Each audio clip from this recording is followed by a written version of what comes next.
And now, it's time for another Dice Tower review with Tom Vasel.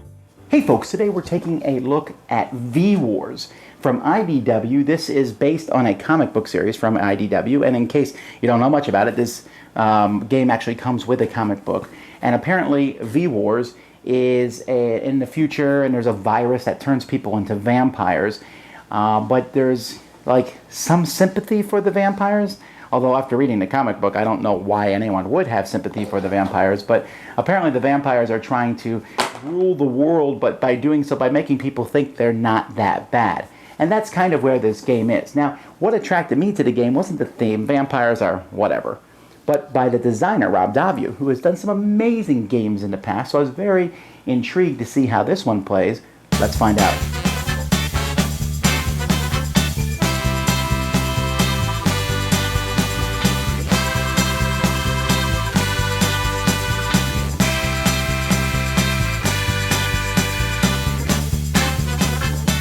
The board is made up of many different cities, and these cities are in different regions. There is 8 regions on the board. Each region has a spot for a law, and each region also has a pile of player cards that will be placed in it. There's always at least 3 cards, but there can be more of those cards as time goes by. Each player is going to choose a character. Yes, these are not actually, these are the real size of the cards. You're going to pick your character. This character will tell you what their starting city is, so you will find the person that matches your character, and then you'll see what starting city that person is. So for example, she starts in Tokyo, so I would place her in Tokyo. Now each of these characters has the opportunity to change to a vampire. See? All of them are nasty, ugly vampires. Now, these characters all, like I said, have a special ability, and we'll start on the board. But each player is also going to be given a role card. Now, depending on the number of players, so there's up to 5 players, there's always going to be humans, and there's always going to be a vampire. So in the 3-player game, there's 2 humans and a vampire. In a 4- and 5-player game, we add the infected, who may or may not be human or vampire. Technically, at the beginning of the game, each player is a human. As far as everyone knows, everyone is a human, and you will act as a human. At the beginning of a player's turn, the vampire can reveal themselves, and the vampire, as one of their actions, they can go after another player if they're in the same city as that player, and if that player is infected, they can turn that player to basically becoming a vampire also. Otherwise, these players will stay as humans. Over here is the track, and this is really the most important part of the game. On this track, we're going to keep track of how many cities the vampires control. They're going to start by controlling cities equal to the number of players in the game. At the top of the track is sympathy. The world has sympathy for vampires, and as the world gains or loses sympathy, you will add or remove tokens from this track. And if this ever reaches up to there, and it moves up so that it reaches the bottom number underneath the sympathy, then the vampires will immediately win. If the human players manage to get rid of all sympathy for the vampires, then the human players will win. Also, if the humans can put 6 cities under martial law on the board, then the humans will win also. Now, like I said, some cities, and this is random chosen, are going to start as vampire cities, and there's going to be some vampires already on the board. The game comes with 4 different models. There are vampires, which are in 1 and 3 denominations, and then there are humans, which are in 1 and 3 denominations. And players are going to be placing this on board, but the board starts with cities that have 2 vampires in, and they're vampire controlled, and then some cities that have 1 vampire in. Now, on a player's turn, they have 3 actions that they can take. One of their actions can be simply to move. Now, moving here is pretty wide open. You can move to any city that's in the region you're already in, or to any adjacent region. So if I'm here, I can move to any of these cities. I can move to any of the cities in Africa. And I can also go over to Southeast Asia. So really, you have some pretty wide range when you're moving. You can also put out troops. In the city you're in, you can put out a troop, and all you have to do is discard one of the player cards from your hands. Now, when player cards are in players' hands, they're mostly concerned about the numbers on them. The gray numbers are for the humans, the red numbers are for the vampires, and the numbers range from 1 to 5. Players can put these cards out. They can put cards into a different pile here for the different regions around the board. And they can also put cards over here in a what's called a riot deck here at the bottom. And these cards are going to be randomly drawn and come out to show where riots are going to occur each turn. The thing is, whenever you put a card out on a deck, you have to ask another player to put a card in that deck too. It's up to you to choose who to do so.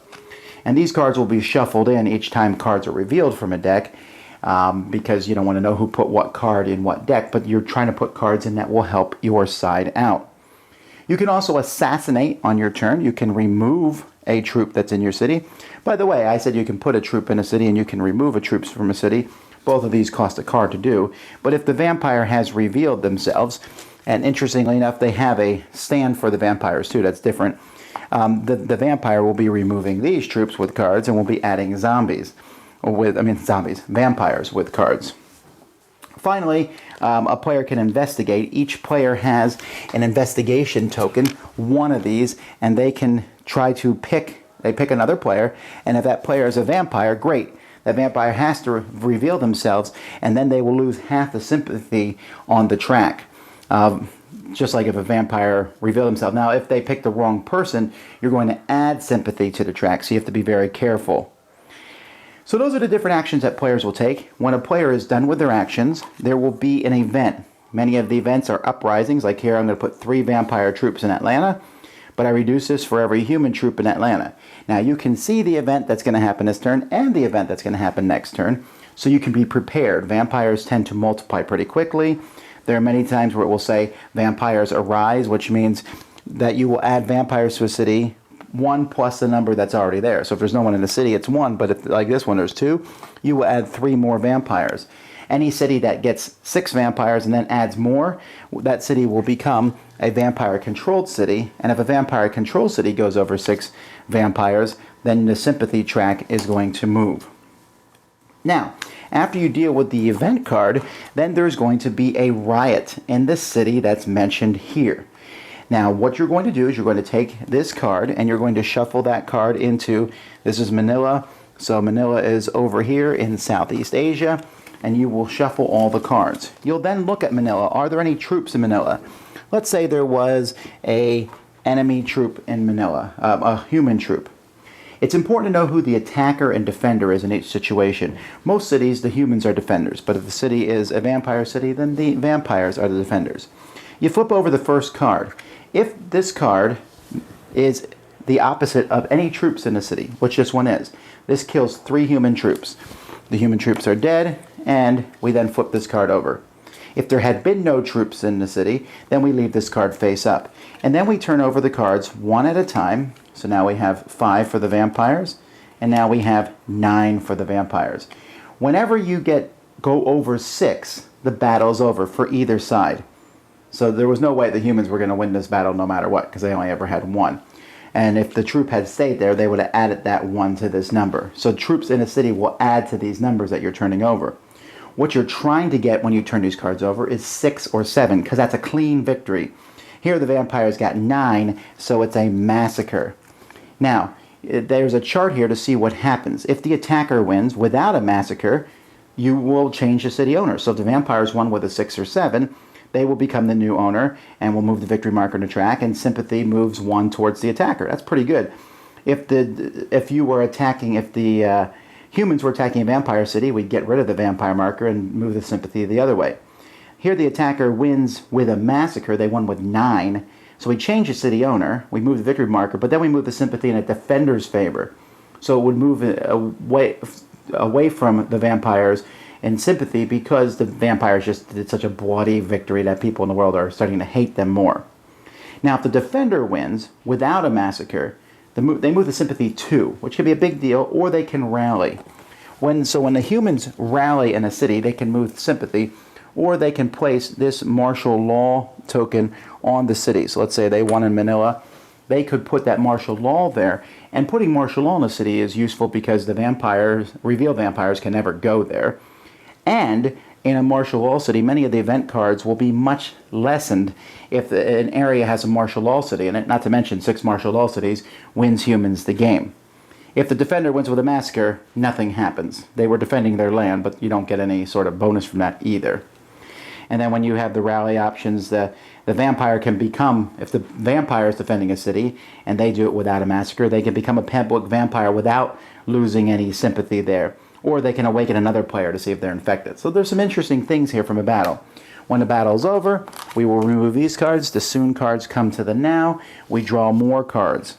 Sometimes one of these cards here is going to have an election.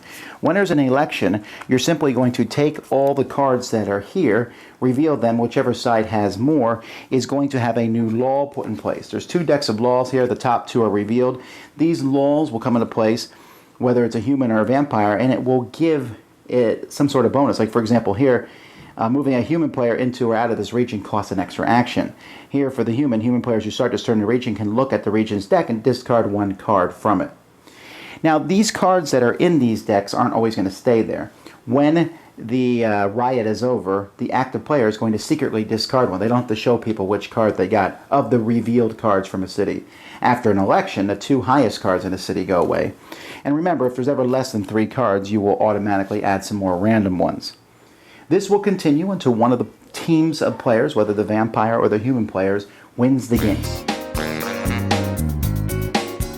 Okay, I want to start out by saying I like the game, but there are some problems with it.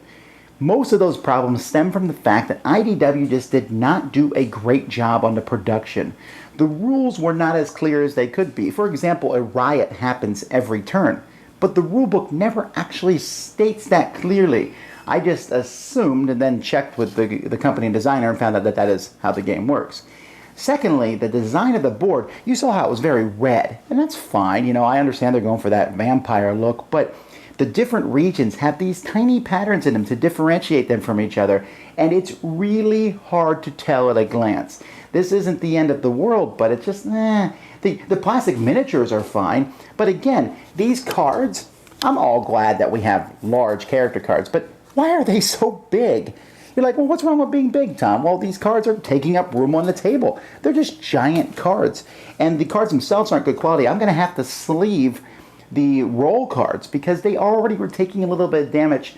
In the first game, they took some damage to the point where when it was the second game, I couldn't even look at the cards because I knew one of them was a human card because there was a small nick on the side of it. Just the miniatures, again, are really cool miniatures, and I like that the board has that red look.